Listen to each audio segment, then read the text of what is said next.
Tia Viola, totoo po ba na dumating na si Romina? Ay, nakakagulat ka namang bata ka. Basta ka nalang sumusulpot sa harapan ko. Pasensya na po kayo, nagulat ko kayo. Nabalitaan ko po kayo na dumating na si Insan eh. Kaya napasugod po ako dito ng ganito kaaga. Kaaalis lang ni Romina nang dumating ka. Hindi mo ba nakasalubong sa daan? Hindi po eh. Dito po kasi ako sa shortcut dumaan. Hindi nga talaga kayo magpapangita. Saan po ba pupunta si Romina? Sa bayan, may bibilin lang daw siya. Hindi naman sinabi kung ano. Ganun po ba?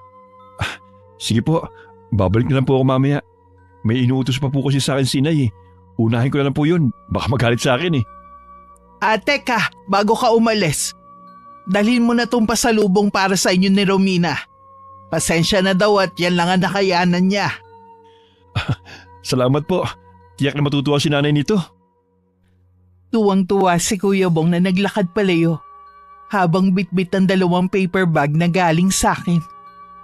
Tuwing umuwi talaga ako sa amin, hindi ko nakakalimutan na bumili ng mga pasalubong para sa pamilya ni Kuya Bong.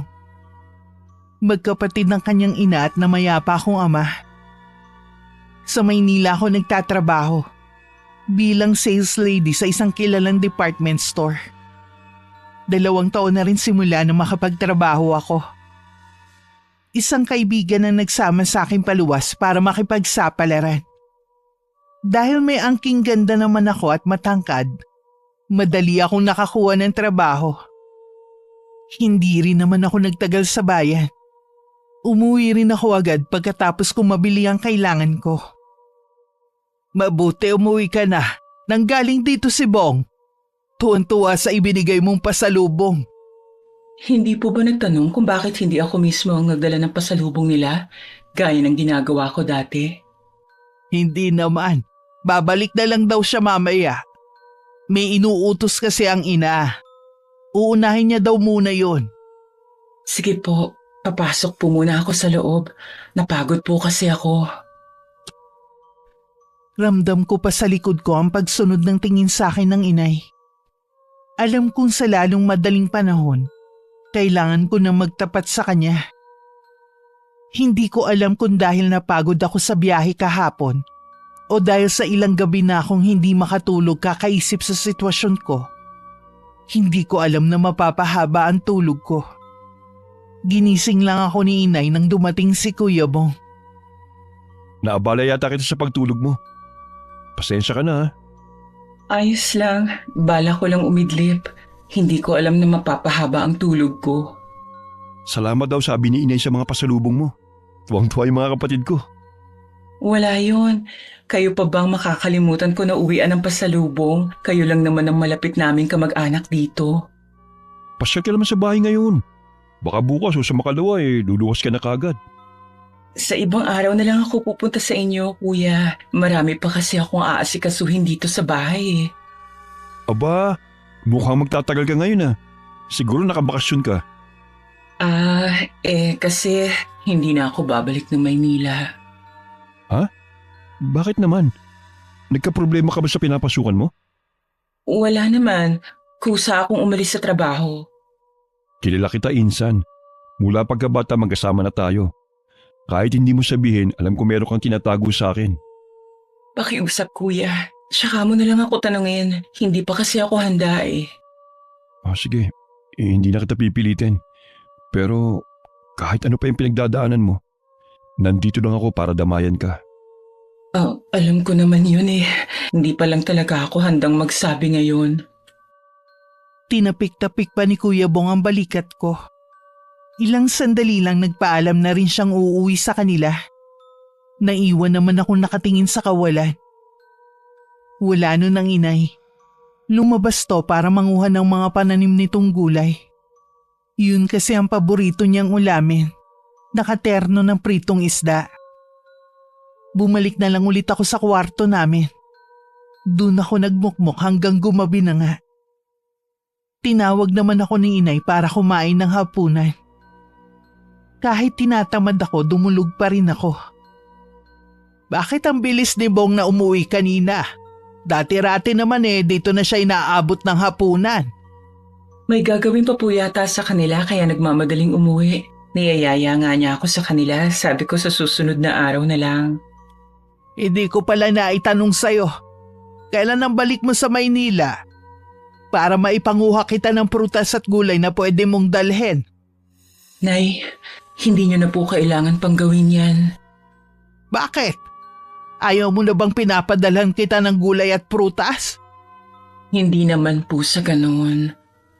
Anong dahilan mo? Bakit ayaw mo na? Kasi po, Nay, umalis na po ako sa trabaho ko. Hindi na po ako babalik sa Maynila. Ha? Bakit ka naman umalis? Samantalang dati sabi mo gusto mo ang trabaho mo. Wala po. Kusa lang akong umalis. Mula nang umuwi ka dito sa bahay alam kong may mabigat kang dinadala dyan sa dibdib mo. Hinihintay ko lang na kusa ka magsabi. Kasi po, Nay, buntis po ako. Ha? Sino ang ama ng ipinagbubuntis mo? Nobyo ko po. Kaya lang bigla na lang siya naglahong parang bula nang malaman na nabuntis niya ako. Ano na ngayon ang plano mo? Kaya nga po umuwi ako dito. Gusto ko pong ituloy ang ipinagbubuntis ko. Tama ang desisyon mo. Walang kasalanan ng sanggol na yan sa nagawa ninyong pagkakamali.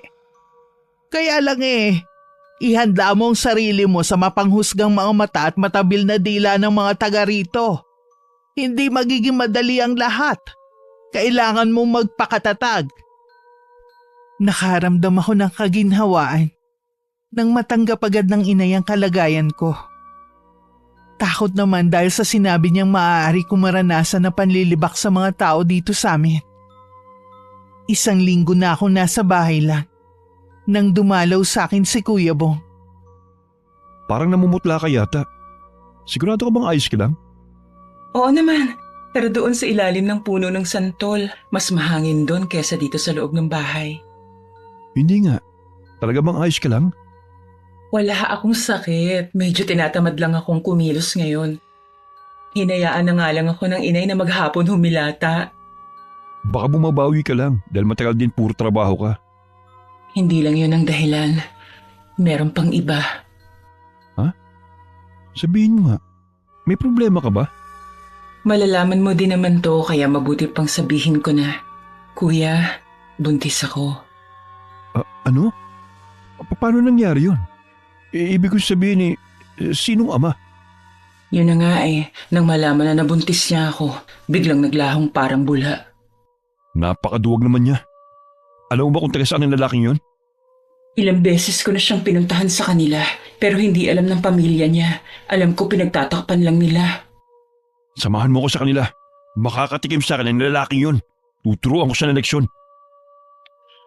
Huwag na, kuya. Ayoko naman ipagpilitan pa sa kanya ang sarili ko at ang magiging anak namin. Kakayanin kong buhayin ang anak ko na walang tulong mula sa kanya. Hindi kita huhusgahan. Dahil alam ko na nagmahal ka lang sa maling lalaki. Hindi ko lang maiwasan na masaktan din sa sinapit mo. Alam mong kapatid na rin ang turing ko sa'yo. Sabi ng inay, hindi madaling maging dalagang ina. Marami ang huhusga sa akin pero kailangan ko daw magpakatatag. Huwag mong intindihin ang sasabihin ng mga tao rito sa atin. Sadya nang matatabi ang mga dila nila. Mag-focus ka lang sa magiging anak mo. Oo, kuya. Ganun nga ang gagawin ko. Nandito na kami para sa'yo, kahit nagkamali ka. Nagtagal pa sa amin si Kuya Bong. Tinanong rin niya ako kung ano daw ang napupusuan kong kainin para dadalhan niya ako sa susunod na pagpunta niya. Sinabi ko lang na parang gusto ko lang kumain ng sampalok na hilaw. Tamang-tama naman at meron sa kanila. Hinintay lang ni Kuya Bong ang inay bago nagpaalam na uuwi na. Aalis ka na ba agad, Bong? Opo, kanina pa naman po ako dito Hinintay ko lang po kayong dumating para may kasama si Romina. Sige, salamat sa pagdalaw mo ha. Ingat sa pag-uwi. Kayo din po dito, lalo na sa kalagayan ni Romina. Alam niyo naman po ang paniniwala dito sa atin. Oo, alam ko yan. Baka nakakalimutan mo Manghihilot ako. Napapakamot na lang si Kuya Bong na naglakad na palayo. Pumasok na rin kami ng inay sa loob ng bahay. 5:00 pa lang nun, pero kalat na ang dilim sa paligid. Isinara na agad ng inay ang pinto at mga bintana. Sa susunod, huwag kang magpapaabot ng hapon sa labas ha.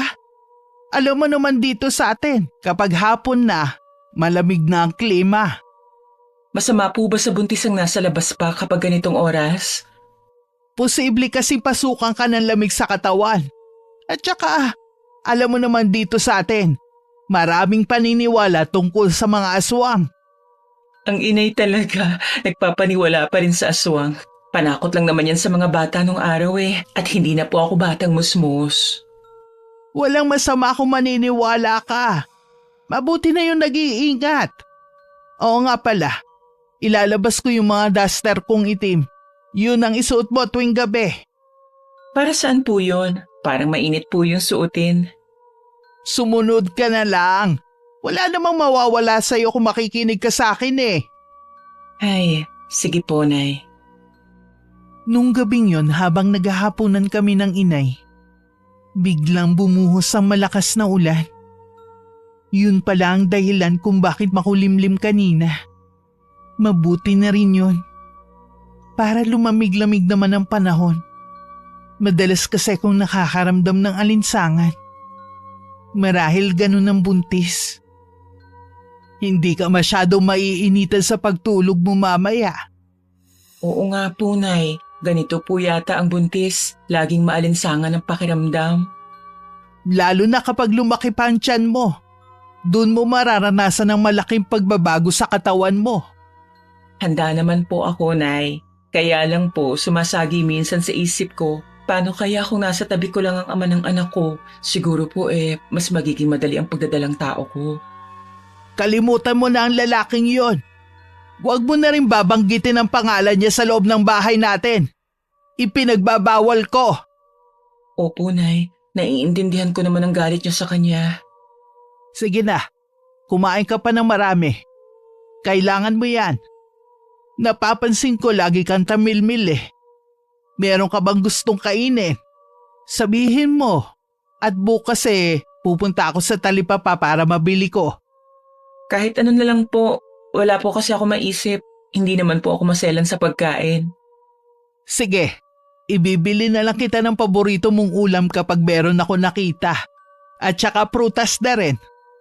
Salamat po, Nay. Sa kabila ng nagawa ko todo alaga pa rin kayo sa akin. Masakit sa akin ang nangyari sa'yo. Pero hindi kita pwedeng pabayaan sa sitwasyon mo ngayon. Sana lang matuto ka na ng leksyon.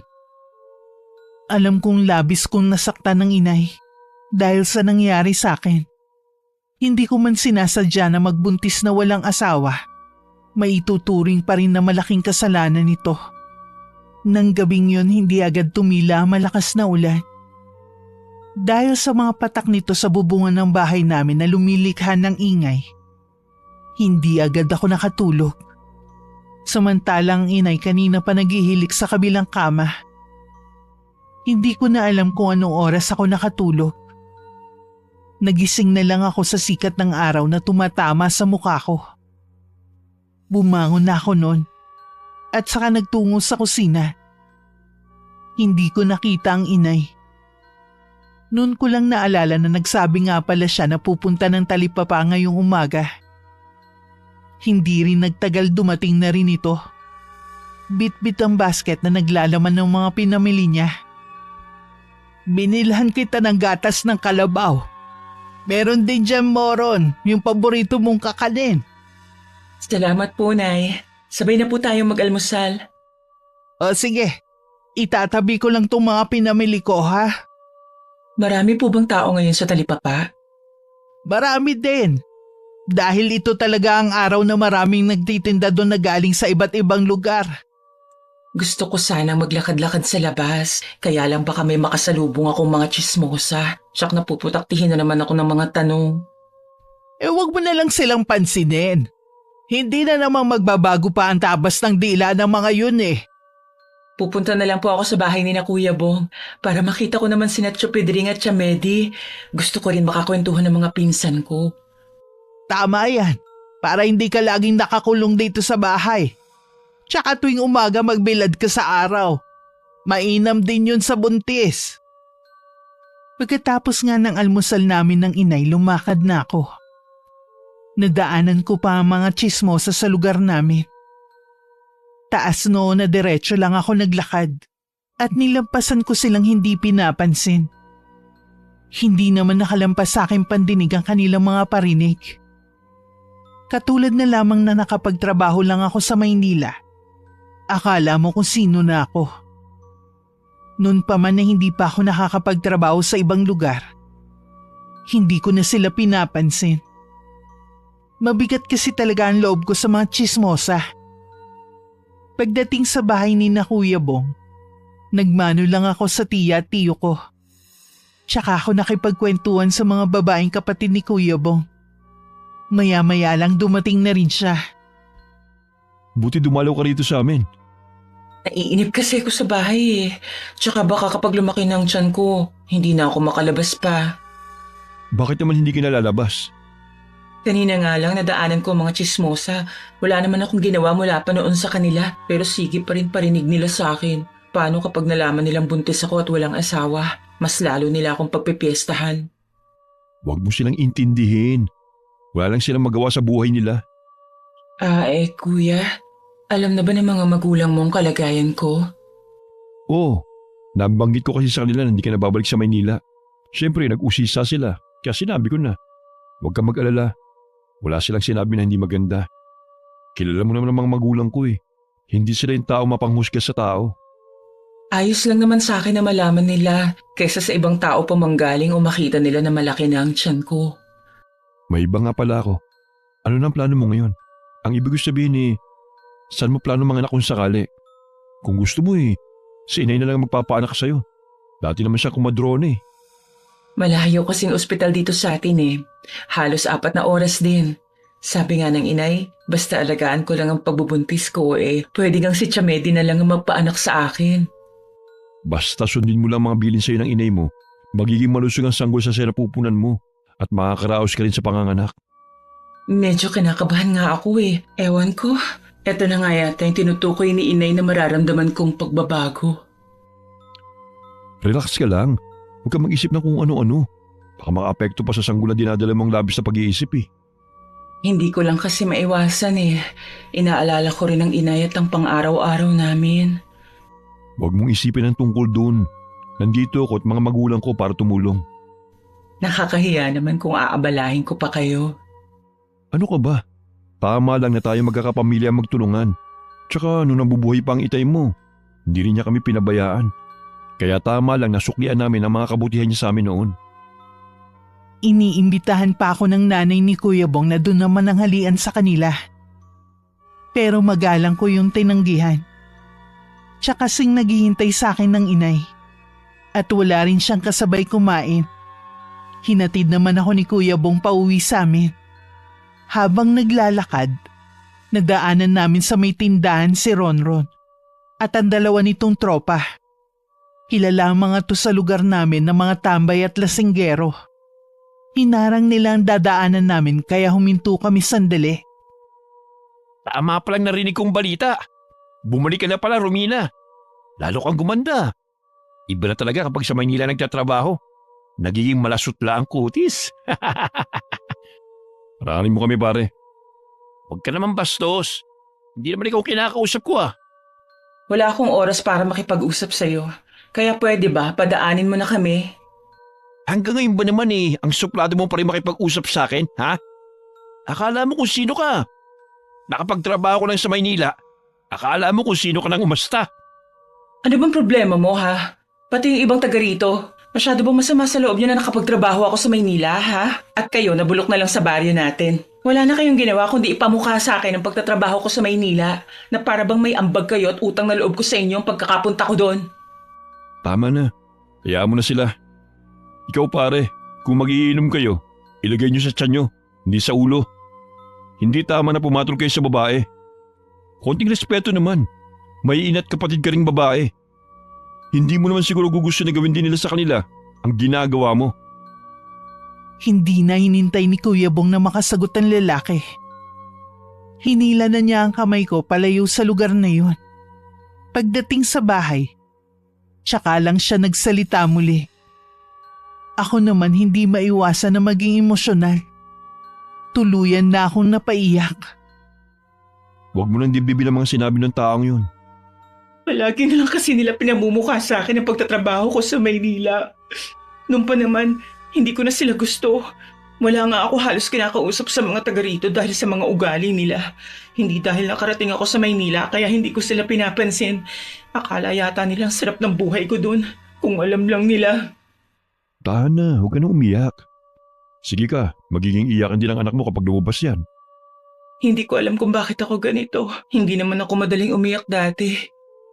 Ganyan yata ang buntis. Ganyan din si ate nun eh. Naging iyakin at madali ring magalit.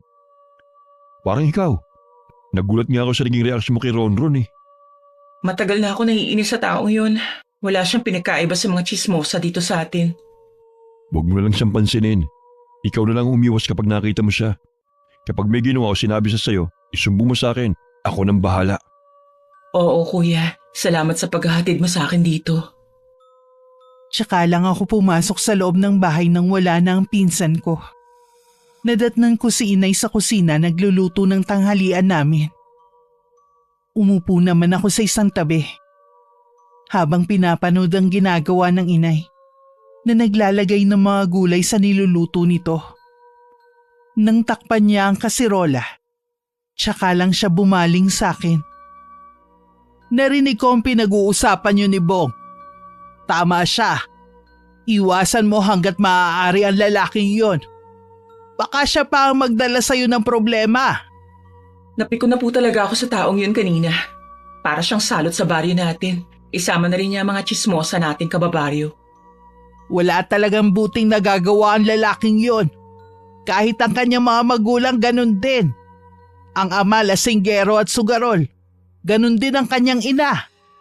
Inaalala ko tuloy kapag nalaman na nila ang kalagayan ko. Huwag kang paaapekto sa sasabihin nila. Hayaan mo lang sila. Sana nga po ganun kadali. Alam kong hindi madali. Pero ikaw din naman ang gumawa ng problema mo. Kaya wala kang pagpipilian kundi harapin ang konsekwensya. Dahil sa nararamdaman kong inis, hindi ako masyadong nakakain ng tanghalian. Ang inay naman ay umalis para maghilot muli. Nang makaramdam ako ng antok, natulog na lang ako sa silid namin. Paggising ko nung hapon, magaan na ang pakiramdam ko. Kasalukuyan pa rin akong nakahiga nang dumating na ang inay. Kahit mas madalas mabigat ang pakiramdam ko, pinipilit kong gumawa pa rin sa bahay. Ayoko kasi na maging pabigat kay inay. Oh, dahan-dahan ka sa pagkilos mo. Alalahanin mo, nagdadalang tao ka. Nag-iingat naman po ako, Nay. Tsaka gusto ko rin kahit papano makatulong ako sa inyo dito sa bahay. Dadalawa lang naman tayo dito Kaya ko lang mga gawain. Hayaan niyo na lang po ako, Nay. Mula po kasi nung malaman kong buntis ako at hindi na makakapagtrabaho, pakiramdam ko wala na akong silbi. Huwag mong sabihin yan. Nung ipinagbuntis kita, sobrang selan ko. Sa 9 na buwan na pagdadalang tao ko, bawal akong kumilos. Kaya lahat ginagawa ng itay mo. Pero kahit kailan, hindi ko naramdaman na wala akong silbi. Magkaiba naman po ang naging sitwasyon natin. Ako po hindi pinanagutan ng lalaki na kabuntis sa akin. Para ngayon ko lang unti-unting napagtanto na hindi pala ganun kadali ang pagdadaanan ko. Napatitig na lang sa akin ng inay. Alam ko namang naaawa siya sa akin. Parang gusto ko na lang maglaho na parang bula sa lugar na yun. Pero wala naman akong ibang pupuntahan. Ang pinangangambahan ko ay dumating na nga. Nang sumapit ang 5 buwan ng pinagbubuntis ko.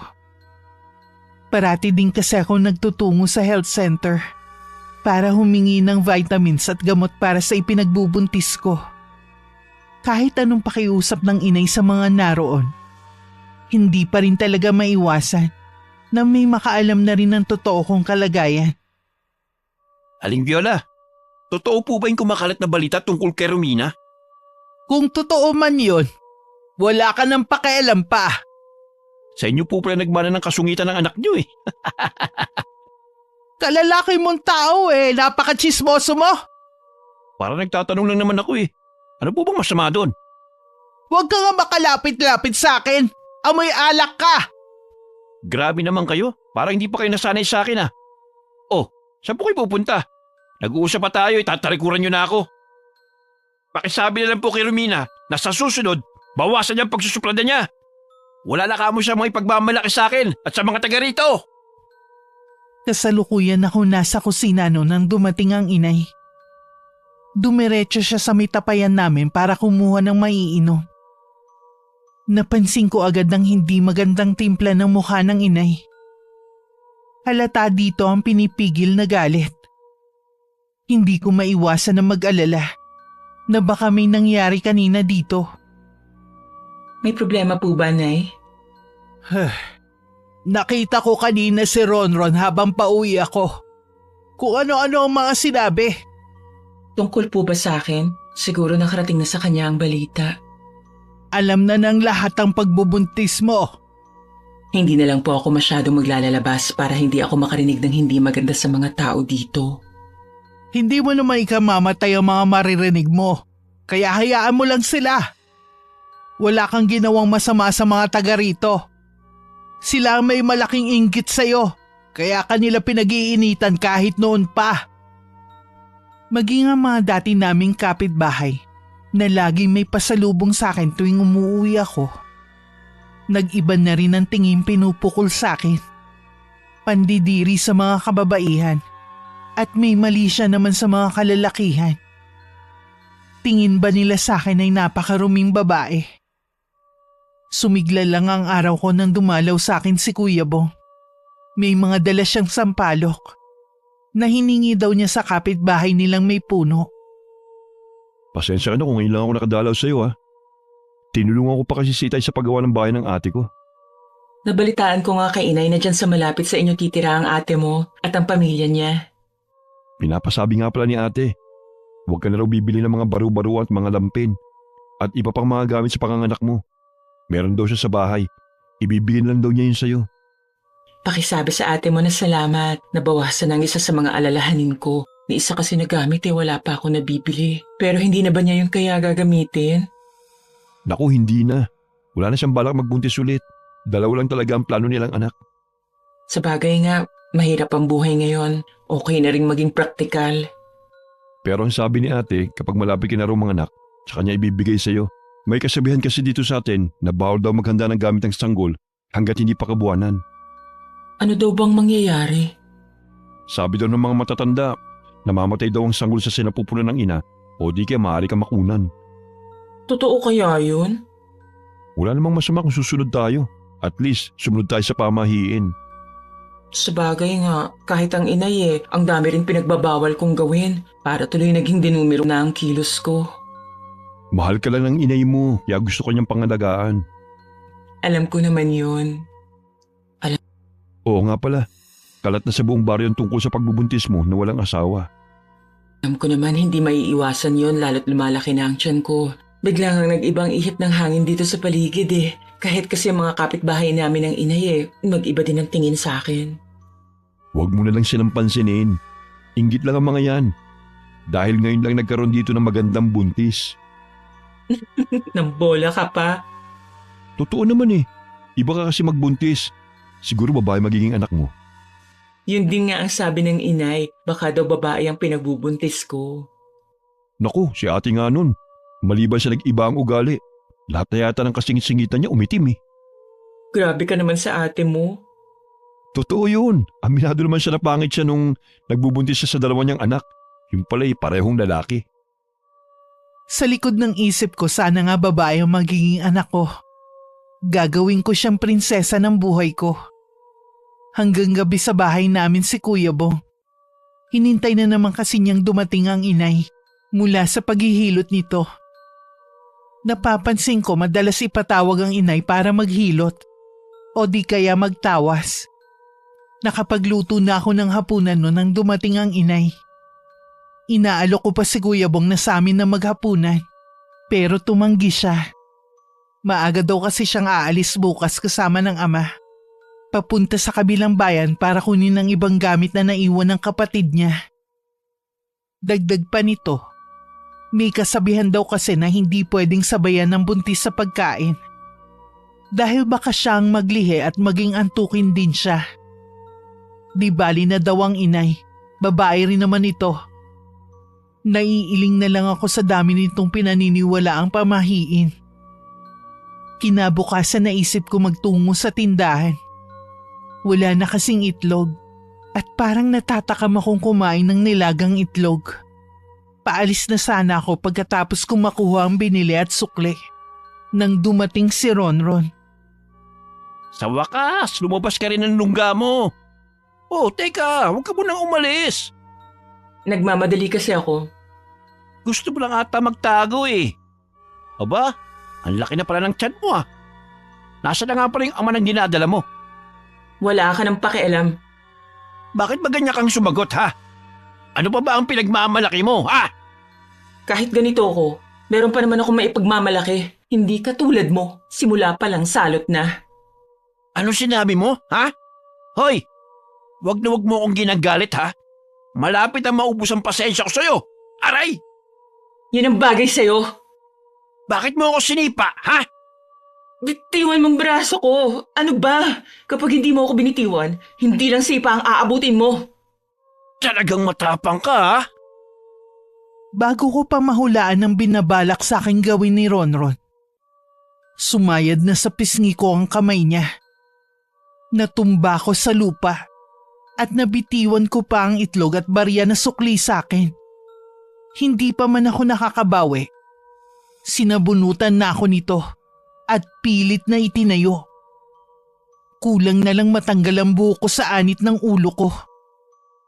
Akala mo kung sino ka? Nakapagtrabaho ko lang sa Maynila? Kaladkarin ka rin namang babae. Kung kani-kanino ka naman bumubuka ka. Bastos!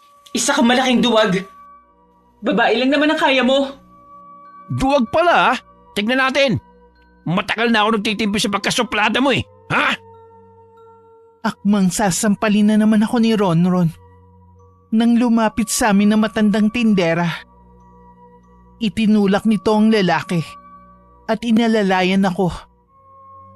Pinagsabihan pa nito si Ronron na ito mismo ang magsusuplong sa kanya sa barangay kung hindi titigil sa panggugulo. Tila natauhan naman ito at kinabakasan pa ng takot. Inakay naman ako ng matandang tindera na si Aling Ising. Pauwi ng bahay namin. Nagpaalam na rin naman agad to. Dahil wala umanong tao sa tindahan. Saan ka ba galing? Bakit bigla ka nalang nawala kanina? Galing po ako sa tindahan. Bumili lang po ako ng itlog. O nasaan ang itlog? Teka lang. Bakit parang ang dumi ng suot mong damit at saka… Nay, ang sakit ng puson ko. Ah? Ano nangyayari? Alika muna dito sa silid. Titingnan kita. Ang sakit po ng puson ko, Nay. Parang may malalaglag. Kumalma ka lang. Hingang malalim. Kaya mo bang tiisin? Hanggang sa 10 bilang. Gaano kasakit? Kaya ko naman po. Siguro mga 7 o 8. Medyo nawawala na po ang sakit. Humiga ka lang muna dyan. Huwag kang kikilos. Ano? Masakit pa ba? Patingin nga ng panloob mo. Ay, salamat naman at walang dugo. Medyo naninigas lang ang tiyan mo. Baka po dahil sa biglang galit na naramdaman ko kanina. Bakit ka naman bigla nagalit? Sabi mo galing ka lang ng tindahan. Pauwi na po sana ako kanina. Kaya alam po ay biglang dumating si Ronron. May ginawa ba sa'yo si Ronron? Kinuwento ko ang lahat ng nangyari kay inay. At ang ginawa ni Aling Ising na pagtulong sa akin. Kitang-kita naman ang galit sa mukha ng inay. Nakakuyom din ang kanyang 2 kamao. Naglabasan din ang ugat sa mukha niya. Ganun ang inay kapag nagagalit. Akma itong tatayo ng pigilan ko. Alam ko kasi kung anong pinaplano nitong gawin. Huwag niyo po akong iwan, Nay. Dito lang po kayo. Natatakot kasi ako baka bigla na namang sumakit ang tiyan ko. O sige, hindi na ako aalis. Tsaka ako na lang haharapin ng lalaking yun dahil sa ginawa niya sa'yo. Salamat po, Nay. Buti na lang hindi ako dinugo. Mula ngayon, hindi ka na pwedeng lumabas nang hindi ako kasama. Natatakam po kasi akong kumain kanina ng itlog. Nahihiya naman po ako na mag-utos pa sa inyo. Sa susunod, bibili na ako ng isang tray ng itlog para hindi ka napupunta sa tindahan. Pasensya na, Nay, kung pinag-alala ko kayo. Bumuti na rin ang pakiramdam ko. Wala na akong nararamdaman na kirot at paninigas ng tiyan ko. Kinabukasan maghapon lang nasa bahay ang inay. Nung hapon lang siya umalis para pumunta ng talipapa para bumili ng isang tray ng itlog. Mas mura daw kasi doon kumpara sa tindahan. Lingid sa akin, hinanap din niya sa buong baryo si Ronron. Pero mukhang nagtatago na ang lalaki. Dumaan na rin siya sa bahay ni na Kuya Bong. At naikwento nga ng inay ang sinapit ko sa kamay ng lalaki. Nang gagalaiti naman si Kuya Bong sa nalaman. Ang hayop na yon. Lalaki ba talaga siya para pumatol sa babae at buntis pa? Kumukulo din ang dugo ko sa taong yon. Inanap ko na siya sa buong baryo pero hindi ko siya makita. Malamang po nagtatago ng hayop na yon. Lalabas lang yon kapag malamig na ang sitwasyon. O paano? Uuwi na ako. Walang kasama ang pinsan mo. Binilhan ko lang siya ng itlog at natatakam daw. Para hindi na rin siya pupunta ng tindahan. Mukhang hindi pa natatapos ang paglilihi niya eh. Sige po, ingat po kayo sa pag-uwi. Bukas po ipupunta ako sa inyo. Tapos na rin naman po ang ginagawa namin ni Itay. Sasabihin ko na lang kay Romina na dadalaw ka sa amin bukas. Siguradong matutuwa yun. Habang naglalakad nga daw ang inay, ay palingalinga pa siya sa paligid. Nagbabaka sakaling makita niya si Ronron. Pero hanggang makauwi, hindi niya nakita ang lalaki. Tuwang-tuwa naman ako nang makita ang napakaraming itlog na dala ng inay. Naglaga agad siya ng 5 piraso para sa akin. Yan lang ba ang kakainin mo ngayong hapunan? Opo, Nay. Ayoko pong kumain ng kanin ngayon. Ang bigat po kasi sa tiyan. O sige, mabuti nga yung hindi ka masyadong nagkakakain para hindi masyadong lumaki ang sanggol sa tiyan mo. Ano po bang ibig sabihin kapag lumaki ang bata sa tiyan? Hindi po ba mas okay yun kasi malaki? Wala ka pa talagang muwang. Kapag kasi malaki ang sanggol, baka mahirapan kang ilabas. Kaya nga maraming ipinagbabawal sa babae kapag buntis. Ganun po pala yun. Hindi na po ako masyadong magkakakain ng kanin, lalo't gabi para hindi masyadong lumaki ang anak ko sa tiyan ko. Bumawi ka na lang sa mga gulay at prutas. Mainam yun sa'yo. Nung gumabi na, hindi ako makatulog. Napakaalinsangan at nagpapawis ng leeg at kilikili ko sa init.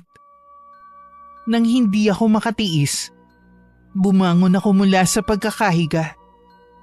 Nauuhaw kasi ko at gusto kong uminom ng tubig. Konti lang kasi ang iniinom ko tuwing gabi dahil napupuyat ako dahil lagi akong naiihi. Sabi ng inay normal lang daw yun sa buntis. Para nga hindi ako laging bumabangon. 1 basong tubig lang ang ininom ko kanina. Pero dahil sa matinding init ng panahon, pakiwari ko tuyong-tuyo ang lalamunan ko. Akmang lalabas ako ng pintuan na magsalita ang inay. Saan ka pupunta? Iinom lang po ako ng tubig. Kanina pa po kasi ako nauuhaw. Dumito ka na lang. Ako nang kukuha. Lalagyan ko na rin ng pitsyel mo para hindi ka nalalabas. Si inay na nga lang ang kumuha ng tubig. Naupo na lang muna ako sa gilid ng higaan ko.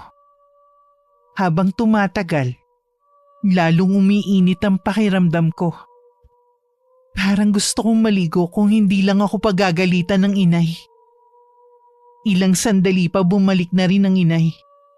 Dala ang isang baso ng tubig at pitsyel. Salamat po, Nay. Pasensya na po kayo kung nagising ko kayo. Hindi pa naman ako natutulog. Pinapakiramdaman ko kasi ang paligid ng bahay. Ano po bang meron? May nararamdaman po ba kayong kakaiba? Ilang gabi ko na kasing naririnig ang igik ng baboy na umaaligid sa paligid ng bahay natin. Baka naman po alaga lang yun ng isa sa mga kapitbahay natin. Walang nag-aalaga ng baboy sa mga kapitbahay natin. Baka po naligaw lang sa atin. Baka naghahanap ng pagkain. Ay, o sige. Mahiga ka na ulit. Babantayan kita hanggang makatulog ka. Nahiga na nga ako. Nakakaramdam na rin naman ako ng antok.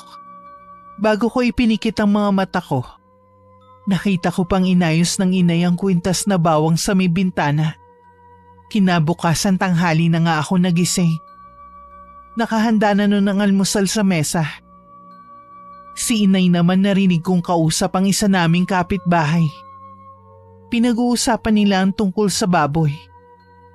Sabi ng babaeng kapitbahay namin, nasa malayo ang asawang nagtatrabaho. Natatakot na nga daw ito dahil sila lang ng mga anak ang naiiwan sa bahay. Lalo ako nagkaroon ng kuryosidad na makinig nang marinig ko ang huling sinabi ng babae na baka daw aswang yun na nag-aanyong baboy. Maya-maya lang pumasok na rin ang inay sa loob ng bahay namin. Totoo po ba yung narinig kong pinag-uusapan nyo ng kapitbahay natin? Hinala lang naman yun sa kanya. Kasi nga nagtataka din siya kung bakit tuwing gabi may gumagalang baboy. Tingin ko lang po alaga yun ng isa sa mga taga rito. Baka pinapakawalan lang tuwing gabi. Posible nga rin. O sige na, kumain na tayo. May kailangan pa akong hilutin ngayon. Nang makaalis ang inay, dumating naman si Kuya Bong. Mabuti na rin para may kasama ako. May dala siya ulit ng sampalok. Niyaya ko sa labas kami magkwentuhan sa ilalim ng puno ng santol. Nalaman ko sa inay mo ang ginawa ng hayop na ronron na yun. Hinahanap ko nga hindi ko makita. Pinuntahan ko rin sa bahay niya pero wala dun. Hindi raw alam ng mga kasama kung nasaan o baka pinagtatakpan lang nila. Naiinis talaga ako sa taong yun. Mas lalo pang nadagdagan dahil sa ginawa niya sa akin. Noon pa, mabigat ng dugo ko sa kanya. Sino ba namang matutuwa sa asal niyang yun? Pero usual lang naman sila magkakaibigan dito sa baryo natin. Kung sino pang dayo siya yung kung umasta akala mo kung sinong siga dito sa atin. Ako nang bahala sa taong yun. Hindi ako papayag na hindi siya maturuan ng leksyon dahil sa ginawa niya. Hayaan mo na lang kaya, huwag ka nang gumanti. Traidor ang taong yun, hindi marunong lumaban ng harapan. Hindi naman ako papayag na maunahan niya, no? Basta mag-iingat ka. Ayoko naman na mapahamak ka ng dahil sa akin. Huwag mo akong alalahanin. Kaya kong pangalagaan ang sarili ko. Mga bata pa lang kami, parang kapatid na ang turing sa akin ni Kuya Bong. May 3 pa siyang kapatid na babae. Kaya marahil gano'n na lang ang pagprotekta niya sa akin. Lagi siyang tagapagtanggol ko. Kahit nung nag-aaral pa lang ako. Para na rin ako nagkaroon ng kapatid sa katauhan ng pinsan ko. Na labis kong ipinagpapasalamat. Habang naglalakbay ang isip ko sa nakaraan, biglang sumagi sa akin ang tungkol sa baboy. Kaya naman naisipan ko na rin yun itanong kay Kuya Bong. Baboy ba ka mo? Wala akong alam na may alagang baboy dito sa atin. Sabi kasi ng kapitbahay namin, baka daw aswang yun. Maaari din, lalo't buntis ka. Mabango sa kanila ang sanggol na nasa sinapupunan mo. Nagpapaniwala ka naman sa ganun. Panakot lang yan sa atin ng mga bata pa tayo. Palibasa kasi napatira ka sa Maynila, kaya na-impluensya ka ng mga taga roon. Ang sa akin lang naman kuya, wala naman makakapagpatotoo na talagang merong aswang. Maniniwala lang ako kung makikita ng 2 mata ko mismo. Baka naman kapag nakakita ka bigla ang himatayin dyan. Hindi basta hindi ako naniniwala. Bahala ka, pero mag-iingat ka pa rin. Maglagay ka ng mga pangontra para hindi ka maamoy kung sakaling nasa paligid lang ang aswang. Kung totoo sila, Ilan na bang nagbuntis dito sa bari natin? Wala pa naman nababalita ang may naaaswang. Ang ate ko, muntik na yun ha. Hindi lang namin pinagsabi noon. Kaya walang nakakaalam. Talaga? Kailan nangyari yun? Sa pangalawa niyang pinagbubuntis, nung nagtatrabaho ang asawa niya sa malayo. Sa amin siya nauwi para meron ding titingin sa panganay niya. Anong nangyari? Paano niyo nalaman na may umaaswang sa ate mo? Tuwing gabi, lagi nilang may umalig sa bahay namin. Hindi naman yung makakapasok dahil sa mga pangontra na inilagay ni na inay sa bintana at pinto. Kaya nga lang, nakakaabala na sa amin ang ingay na ginagawa. Kasama ko, lumabas kami ng itay na dala ang gulok. Hinabol namin yung napakalaking baboy. Tumakbo siya sa may likod ng poso na matagal nang abandonado. Mataas na ang mga talahib at masukal na sa bahaging yun. Nagtago naman kami ni itay para sana makorner namin yung baboy. Hinintay namin na lumabas uli. Pero gano'n lang ang gulat namin ng tao nang lumabas dun. Nakilala niyo ba kung sino? Hindi may nakatakip kasing itim na alampay ang mukha nito. Pero base sa figura at haba ng buhok, natitiyak namin babae yun. Hindi kaya tumakbo na sa malayo ang baboy. At yung tao kaya nandun para alam mo na, baka nagbawas. Hating gabi na yun. Sino mga ngas na lumabas ng ganong oras? Sa bagay nga, may punto ka. Mula nang ikwento ni Kuya Bong ang naging karanasan nito, nilukuban na ako ng takot tuwing sasapit ang gabi. Kung noon nakakatiyak ako na walang aswang, ngayon parang gusto ko nang maniwala na totoo sila. Hindi naman kasi gagawa ng kwento ang pinsan ko para takutin lang ako. Kung nangyari yun sa kapatid nito, pwede rin na mangyari yun sa akin.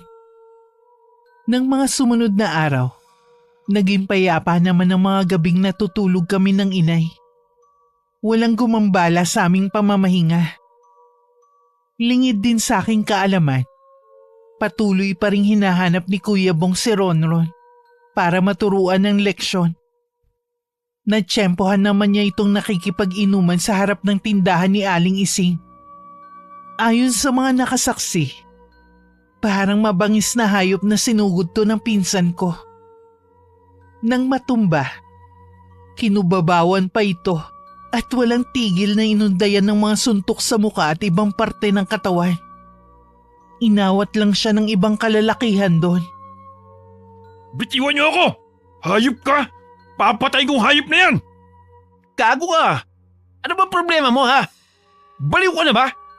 Bakit bigla ka na lang nanunugod? Ikaw ang gago! Nagtatanong ka pa? Pagkatapos ng ginawa mo kay Romina, kulang pa yan sa'yo! Yung palang dahilan. Kasalanan din naman ang babaeng yun eh. Wala na siyang ginawa kundi pagsupladahan ako. Akala mo kung sinong malinis. Buntis ang pinsan ko! Wala ka bang utak ha? Papatulan mo? Kanino mo pa ako iniinsulto ah? Tumigil ka na kung ayaw mo magsisi. Ikaw ang baka magsisi. Dayo ka lang dito. Baka nakakalimutan mo. Ang yabang mo naman. Ito ang tandaan mo. Hindi ko makakalimutan ang ginawa mong to. Bukod tanging ikaw lamang gumawa nito sa akin. Tinitigan pa raw ng matalim ni Ronron ang pinsan ko bago hinawi ang mga tao sa paligid. Si Kuya Bong naman, hindi pa rin umuhupa ang galit na nararamdaman. Nakarating yun kay inay at sinabi sa akin. Baka po mamaya balikan siya ni Ronron. Yun nga rin ang ikinababahala ako. Pero bilib din ako kay Bong. Bukod tanging siya lang ang gumawa nun sa lalaking yon. Noon pa naman po si Kuya Bong nang tagapagtanggol ko sa mga nanunokso sa akin. Napakaswerte ng mga kapatid niya at maging ikaw sa pinsan mo. Tipid lang akong ngumiti. Hindi ko kasi maiwasang mag-alala sa pwedeng mangyari kay Kuya Bong. Hindi ko akalain na ang kinatatakutan ko na baka balikan siya ni Ronron ay magaganap din ng araw na yun. Habang namamahinga, humahangos na pumunta sa bahay namin ang bunsong kapatid ni Kuya Bong. Pinapasundo daw ang inay dahil kailangan ng kapatid nito.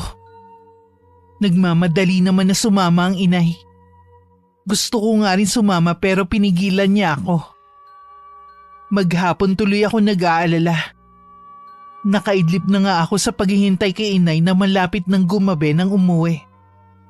Nagulat ako sa sinabi niya. Sinaksak ni Ronron ang pinsan ko. Ayop talagang lalaking yun. Sagad hanggang buto ang kasamaan. Mabuti na lang walang tinamaan na ugat, kaya naampat na rin ang pagdurugo. Hindi po ba dapat dali na sa ospital si Kuya Bong? Huwag ka mag-alala, maayos na ang lagay ni Bong. Hindi na kailangan dalhin pa siya sa ospital. Sabi ko na nga ba, traidor talagang taong yun. Mabuti na lang hindi naging malubha ang saksak ni Kuya Bong. Dahil sa pag-aalala, hindi tuloy ako nakakain. At naging mailap din ang antok sa akin. Nagpa siya akong puntahan siya sa bahay nila bukas. Wala na akong pakialam sa sasabihin ng mga taong makakakita sa kalagayan ko. Kinabukasan pagkatapos namin kumain ng almusal ng inay, lumakad na kami para puntahan ng pinsan ko. Gaya nga ng inaasahan, sinalubong ako ng mga mapanuring tingin ng mga taong nakakasalubong namin ng inay. Ang ilan pa nga sa kanila, malakas pa ang boses na sadyang ipinaparinig pa sa akin ng kanilang pinag-uusapan. Hindi ko na lang sila pinansin hanggang makarating kami sa bahay ni na Kuya Bong. Ayon kay Tia Medi, buong magdamag nilagnat ang pinsan ko. Sinuri muna ni nanay ang sugat nito. Nilinisan at saka tinapalan ng halamang gamot. Nagpaiwan naman ako doon habang may pupuntahan na hihilutin ng araw na yun ng inay. Mabuti naman nagising ka na. Sabi ng inay mo kahapon ka pa daw walang malay. Gusto mo bang kumain? Ayoko. Masakit pa din ang tagiliran ko eh. Natural, kahapon lang nangyari ang pananaksak sa'yo eh. Hayop talaga ang lalaking yun. Nukno ko ng duwag. Ano bang nangyari? Naghamon ba siya ng away sa'yo? Buti sana kung ganun eh. Kaso hindi. Naglalakad na ako pa uwi dito sa amin. Sa shortcut ako dumaan. Basta na lamang siyang lumito sa harapan ko. Tapos naramdaman ko na lang na may tama na ako. Traidor nga talaga. Hindi marunong lumaban ng patas. Mabuti nga nakauwi pa ako dito sa amin eh. Talaga nagdidilim na nga ang paningin ko noon. Swerte mo pa rin talaga at hindi ka napuruhan. Umanda sa akin ang ron-ron na yun. Oras na gumaling ako. Huwag ka na mag-isip na gumanti. Hayaan na lang natin siya. Tsak naman na nagtatago na yun. Anong hayaan? Hindi ko palalampasin ang ginawa niyang to. Paano matatapos ang gulo sa pagitan niyo kung gaganti ka, tapos gagantihan ka ulit niya? Hihintayin mo ba na isa sa inyong mamatay? Kung merong mang mamamatay dito, hindi ako yon. Sasagot pa sana ako nang biglang pumasok ang tiyahin ko. May dala itong lugaw para sa anak. Nang matiyak na maayos na ang pinsan ko, lumabas na ulit ito. Sinubuan ko naman si Kuya Bong dahil hindi pa niya kayang umupo. Inangat ko na lang ang ulo niya sa may unan. Samantala habang magkausap kami ni Kuya Bong, namataan naman ng inay si Ronron. Hindi na muna siya tumuloy sa bahay ng hihiluti niya. Kinumpronta muna niya ang lalaki. Aling Viola, Bakit para kang nakakita ng multo sa itsura mo? nakakagulat naman po kayo eh. Bigla na lamang kayo sumusulpot. Akala mo yata nakalimutan ko na ang ginawa mo sa anak ko. Ngayon naman ang ginawa mo kay Bong. Nauna po si Bong na sumugod sa akin. Dahil sa ginawa mo sa anak ko. Tama lang sa'yo na bugbugin. Huwag niyo po akong masigaw-sigawan ha. Mga magulang ko nga hindi ako ginaganyan eh. Ikaw pa kaya? Kaya ka siguro lumaking barumbado at bastos. Dahil hindi ka na disiplina ng mga magulang mo. Bueno, ikaw ang didisiplina sa akin? Ha? Pwede rin naman. Para matuto kang rumespeto sa ibang tao. Lalo na sa mga babae. Ibang klase ka rin tanda, no? Ano magagawa mo sa akin? Anak mo nga eh. Walang binatpat eh. Ikaw pa kaya? Huwag mo kong maliitin, iho. Hindi mo alam ang pwede kong gawin sa'yo. Pagkatapos sabihin ng mga katagang yon, tumalikod na ang inay. Natitigilan namang nakasunod lang ng tingin si Ronron. Hapon na rin ang balikan ako ng inay sa bahay ng pinsan ko. Sa may shortcut na kami dumaan pa uwi sa bahay namin para wala nang makapansin sa akin. Habang naglalakad kami pa uwi, kapansin-pansin ang pagiging tahimik ng inay. Kaya pagdating sa bahay namin, hindi ko na napigilan magtanong. Nakita ko kasi si Ronron kanina. Talaga po? Pagkatapos ng ginawa niya, nagagawa pa talaga niyang gumala-gala sa labas? Naubos na ang pagtitimpi ko sa kanya. Dapat lang siguro naturuan siya ng leksyon. Isusuplong niyo po ba siya sa pulis dahil sa ginawa niya kay Kuya Bong? Hindi, iha. Ilang beses na ba siyang kinasuhan ng mga naperwisyo niya? Wala rin namang pagbabago sa kanya. Ibang paraan ang naiisip ko. Ano po kung ganun ang gagawin niyo? Huwag ka muna magtanong. Malalaman mo rin naman sa mga susunod na araw. Nahihiwagaan man ako sa sinabi ng inay. Minabuti ko na lang nasundin siya. Hindi na muna ako nag-usisa pa. Ilang araw nang laging umuulan. Kaya naman hindi ako makalabas para puntahan si Kuya Bong sa kanila. Ilang gabi na rin kaming hindi makatulog. Dahil sa bisitang gumagambala sa akin. Nang gabing yun hindi na nakatiis ang inay. Inuha niya ang buntot pagi ng pag-aari ng itay. At saka pagalit na kinausap ang nilalang na gumagambala sa akin. Kung gusto mo pang sikatan ng araw bukas, huwag mo nang tangkain saktan ng anak at apo ko. Hindi kita papayagan! Hindi mo ako kaya! Nagulat pa ako nang biglang may malakas na kalabog kami narinig sa itaas ng bubungan. Halos mayupi ang yero sa bigat kung sino man ang naroon. Sa tapat mismo ng bubungan muling nagsalita ang inay. Hanggang ang naririnig naming yabag ay unti-unti nang nawala. Dahil sa matinding takot na nararamdaman ko, kulang na lang lumabas ang puso ko. Huwag ka na matakot. Bumalik ka na sa pagtulog mo. Hindi na po kaya babalik yun? Tingin ko babalik ulit siya. Pero huwag ka mag-alala. Walang masamang mangyayari sa inyo ng apo ko. Batid ko namang kaya akong protektahan ng inay. Hindi lang talaga mawala ang takot ko. Nang matiyak na totoo nga pala ang nararanasan ng mga buntis. Nang mga sumunod na gabi, wala na rin gumagambala sa amin. Pero hindi pa rin inaalis ng inay ang mga proteksyon sa loob ng bahay namin.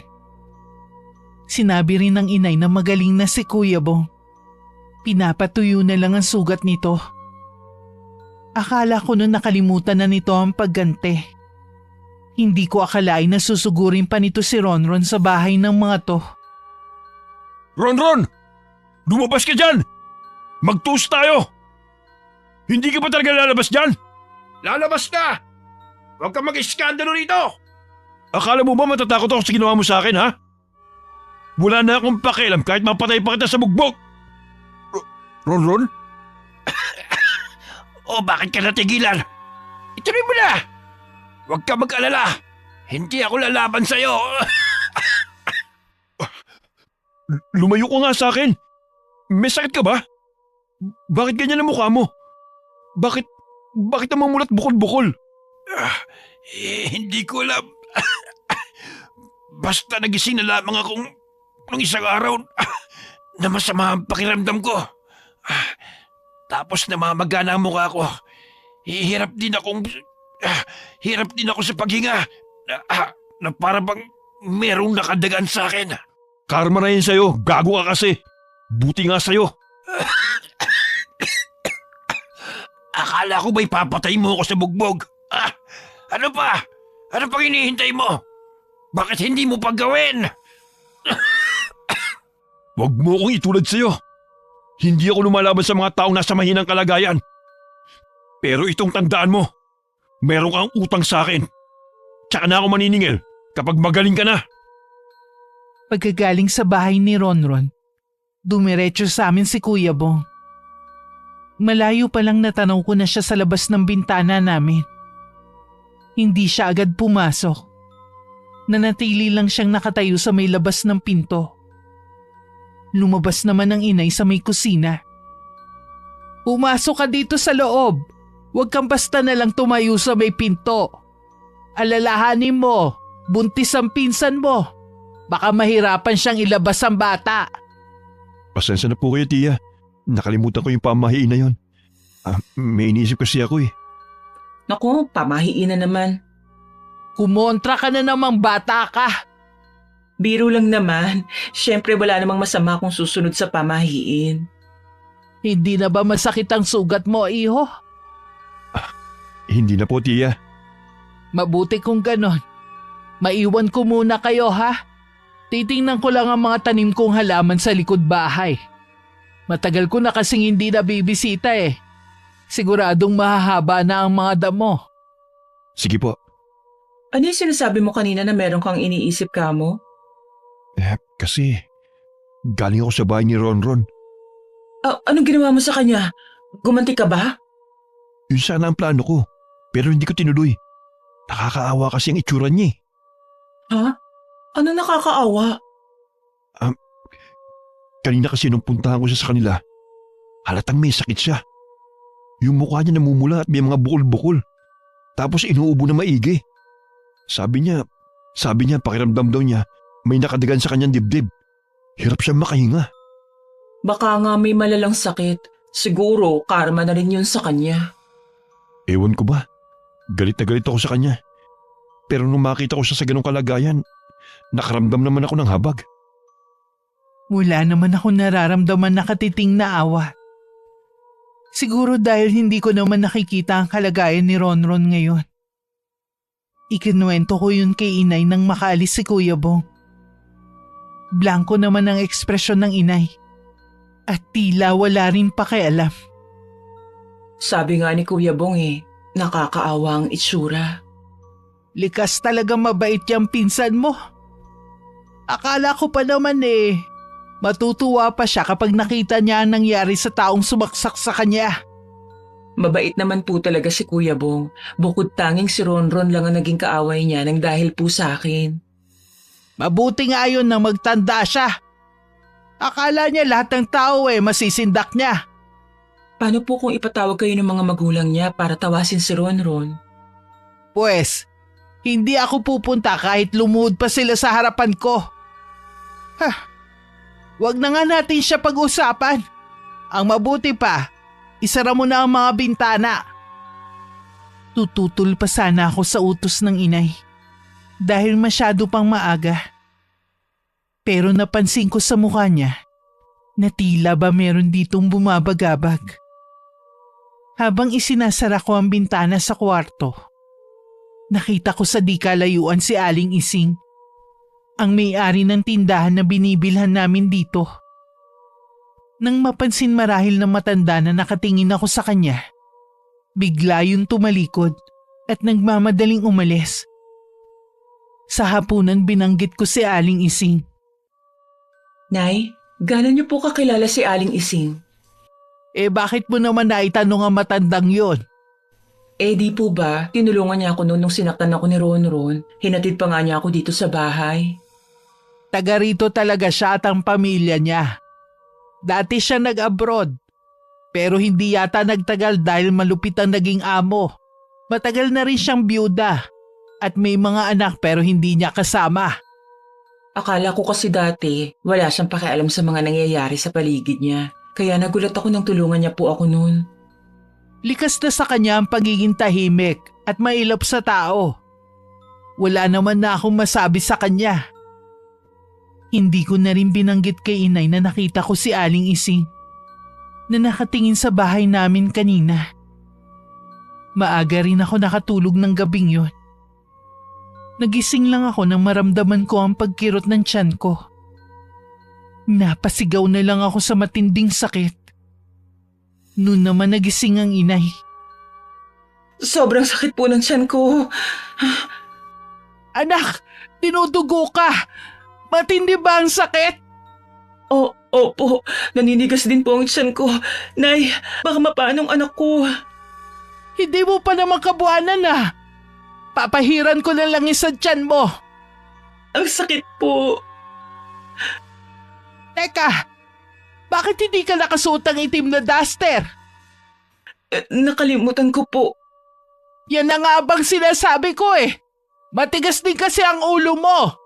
Ito munang telang ipantatakip natin sa tiyan mo pagkatapos kong pahiran ng langis. Puro lang tango ang ginawa ko. Hindi ko na magawang makapagsalita pa. Nang sinulyapan ko ang tiyan ko, nangingitim yun at naglalabasan ng malabulating ugat. Ipinatong ng inay ang itim na tela sa tiyan ko. Dito ka lang. Lalabas lang ako sandali. Huwag, Nay. Baka mapano kayo. Huwag po kong alalahanin. Kaya kong sarili ko. Kahit anong pigil ko kay inay, tuloy-tuloy pa rin siyang lumabas. Ilang sandali pa narinig ko ang galit na boses niya. Sunod-sunod na mura din ang pinakawalan niya. Ilang minuto rin nagtagal ang inay sa labas bago siya pumasok. May hawak siyang maliit na alampay. Nahuli niyo po ba? Hindi. Pero may naiwan siya sa silong ng bahay natin. Sa mismong tapat ng hinihigaan mo. Kanino po kaya yan? Kilala ko kung kanino to. Bukod tanging siya lamang ang mahilig maglagay ng maliit na alampay sa kanyang balikat. Sa tagal ko na rito sa baryo na to, kilala ko halos lahat ng kilos ng mga taga rito. Nag-uumpisa pa lang nun lumiwanag ay lumabas na ng bahay ang inay. Nagtungo siya sa tindahan ni Aling Ising. Nais daw niya na bago ito magbukas ng tindahan, naroon na siya para maabutan niyang nasa labas ang matandang babae. Oy Ising! May nakalimutan ka sa bahay ko kagabi. Sinasauli ko lang. Binabalaan din kita. Huwag na huwag kang babalik sa bahay ko. Dahil kung hindi, malalaman ng buong baryo ang lihim na itinatago mo. Kitang-kita daw ng inay ang panlalaki ng mga mata ni Aling Ising. Nanginginig din daw to sa takot. Sa kabila ng ginawa nito, hindi naman daw nakaramdam ng galit dito ang inay. Akma na raw natatalikod ang inay nang pigilan siya nito. Nakatungo na humingi ito ng pasensya. Hindi lang daw nito napigilan ang nararamdamang pagkatakam. Hindi na ito uulit. Hindi pa rin ako makapaniwala nang ikwento ng inay na may lahing aswang si Aling Ising. Naalala ko tuloy yung ikinwento sa akin ni Kuya Bong. Yun siguro ang dahilan kung bakit mailap siya sa tao. Paano mo lang nakakaalam sa tunay na pagkatao ni Aling Ising? Siguro sa malayong lugar siya nangangaswang. Ilihim na lang natin to. Siguro hindi naman niya kagustuhan na maging ganun siya. Opo, Nay. Tingin ko po mabait naman si Aling Ising kumpara sa mga chismosa dito sa atin. Kahit kay Kuya Bong hindi ko na rin kinuwento ang naganap nung isang gabi. At maging sa pagkatao ni Aling Ising. Sabi niya galing daw siya sa bahay ni Ronron. Lalo raw lumala ang kalagayan ng lalaki. Tingin daw niya parang mamamatay na to. Sabi ng mga magulang niya, baka daw kulang ang nangyari kay Ronron. Sa dami ng nagawa niya ng masama, mahirap magbintang kung sino ang gumawa nun sa kanya. Nagmukha tuloy siyang maamong tupa ngayon. Hindi ko alam kung matatawa ba ako o maaawa eh. Malakas daw ang pakiramdam niya na mamamatay na siya. Humingi na siya ng kapaturan sa akin at ihingi ko rin daw siya ng tawad sa iyo. Totoo nga yata ang kasabihan na kapag nasa hukay na ang isang paa, bumabait na ang tao. Kung hindi mo pa siya magawang patawarin, huwag mong pilitin ang sarili mo. Mahirap naman kasi napatawarin na lang basta ang isang taong may malaking pagkakasala sa'yo. Naiintindihan kita. May iba nga pala ako. Ang laki na ng tiyan mo Para kang nakalunok ng pakwan. Sabi nga ng inay, nagbawas na nga ako ng kanin Madalas din akong pulikatin ngayon lalo't malamig. Mabuti na lang merong pamahid na lang isang nanay. Panalangin namin ng buong pamilya ko ang ligtas mong panganganak. Sana malusog na sanggol ang iluwal mo. Salamat sa inyo. Kaya lumalakas ang loob ko dahil sa suporta at pagmamahal niyo sa akin. Kalat sa buong baryo namin ang nangyari kay Ronron. Usap-usapan na binara nga daw ang lalaki. Ang nagpapakalat ng mga yon ay ang mga numero unong tsismosa sa baryo namin. Hindi na rin ako naiilang na lumabas kahit makita pa ako ng mga tao sa lugar namin. Minsan nakita ko rin naglalakad si Aling Ising. Nang makita niya ako, bigla siyang umiwas ng tingin sa akin. Matapos makapagpaaraw, umuwi na rin ako sa amin. Naabutan ko ang inay na tila malalim ang iniisip. Nay, ano pong iniisip niyo? Wala naman. Sige po kung ayaw niyong sabihin. Pero kapag handa na kayo nandito lang po ako. Inaalala kasi kita at ang magiging apo ko. Kung pera po ang... Hindi yun ang problema. Hindi kasi ganun kadali ang maging isang dalagang ina. Lalo na sa baryo natin. Alam ko naman po yun. Handa na naman po ako Magpakatatag ka lagi.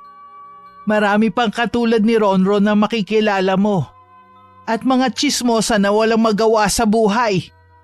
Oo nga po pala, Nay. Nakarating na siguro sa inyo na ipinapakalat ng mga tsismosa dito sa atin na nakulam nga daw si Ronron at malala na ito. Baka nga daw pumamatay na to.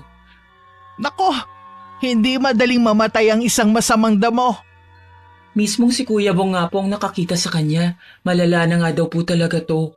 Humingi pa nga daw ng kapatawaran sa kanya at ihingi nga rin daw sa akin. Talaga? Hindi ko akalain na marunong din pala siya magsisi sa mga nagawa niya. Sayang nga lang, huli na para magbago siya. Hindi pa siya mamamatay. Paano niyo po nasabi yan? Dahil kagagawan ko ang nangyari sa kanya. Ha? Kayo po ang kumulam sa kanya? Sa tingin mo basta ko na lang palalampasin ang ginawa niya sa'yo? Tinuruan ko lang siya ng matinding leksyon. Ano po ang ginawa niyo? Bumili ako ng langis ng parusa na galing pang Sikihor sa isang kaibigan. Pinahiran ko ang litrato niya at saka ko ibinaon sa lupa. Kaya namaga at nagkaroon ng mga bukol ang mukha niya.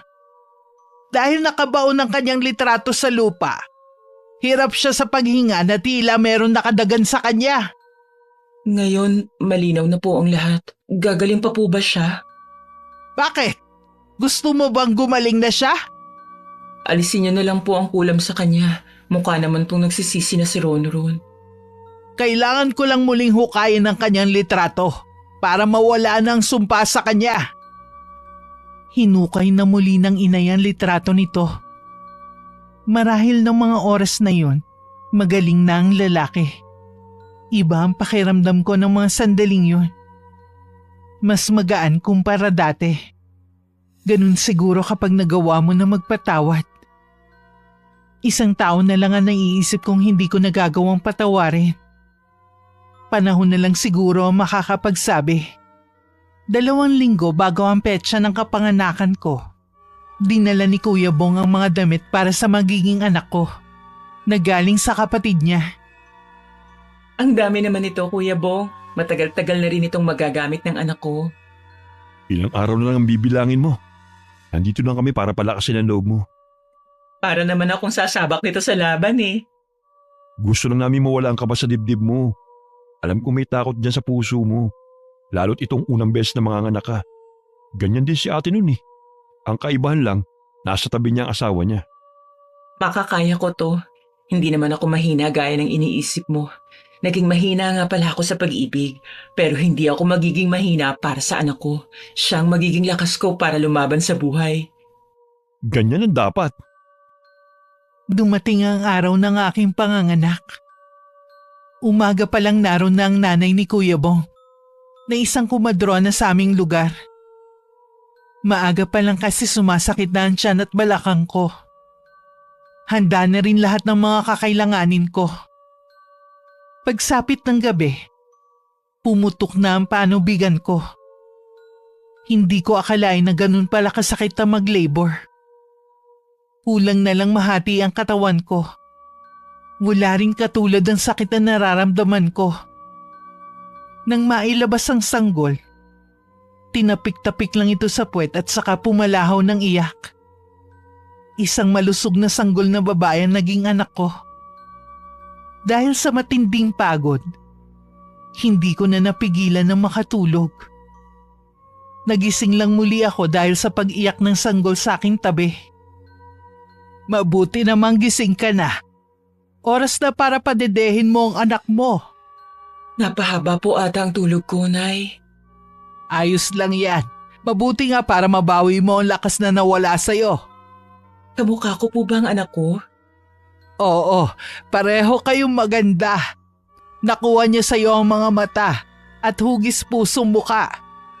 Baka mamahalin kita, anak. Hindi kita iiwan kagaya ng ginawa ng ama mo nang iwan niya tayo. Wala ka bang balak ipaalam sa pamilya niya ang tungkol sa kanya? Tinago nga nila ang anak nila. Pwes, wala silang karapatan na makita ang anak ko. Kahit ano pang dahilan, may karapatan pa rin silang makilala ang anak mo. Baka balang araw, Nay. Pero hahayaan ko ang anak ko na siya magdesisyon kung gusto ba niyang makilala ang kanyang ama. Mula nang dumating ang anak ko, marami nang nagbago sa akin. Lalo na pagdating sa pananaw sa buhay. Sa ngayon, payapa kaming namumuhay ng anak ko sa baryo namin. Alam ko malayo pa ang lalakbayin namin at marami pang pagsubok ang darating. Pero naniniwala ako na walang imposible sa taong nananampalataya. Wakas. Tia Viola,